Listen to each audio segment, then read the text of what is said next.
அனைவருக்கும் வணக்கம். இந்த வீடியோவில் என்ன பார்க்க போறோம்னா, விநாயகர் சதுர்த்தி விரதம் அனுசரிக்கும் முறையை பற்றி தான் பார்க்க போகிறோம். விநாயகர் சதுர்த்தி விரதம் என்பது முழுமுதற் கடவுளான விநாயகப் பெருமானின் அவதாரத்தை கொண்டாடும் ஒரு விரதமாகும்.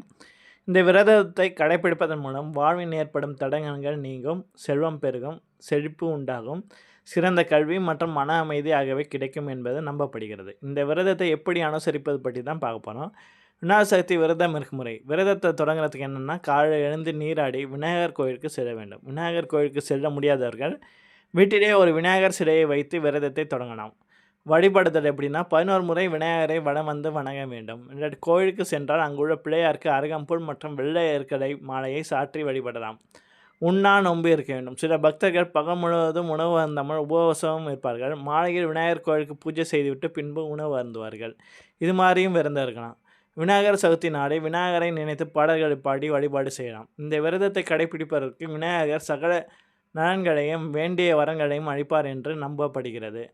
இது விநாயகர் பெருமானின் அவதாரத்தை கொண்டாடப்படும் ஒரு சிறப்பு நாள். மாதந்தோறும் வரும் வளர்பிறை சதுர்த்தி தேதியில் இந்த விரதம் அனுசரிக்கப்படுகிறது. இந்த விரதம் வாழ்வின் ஏற்படும் சங்கடங்களை நீக்கி செழிப்பாக அமைய உதவுகிறது. நன்றி.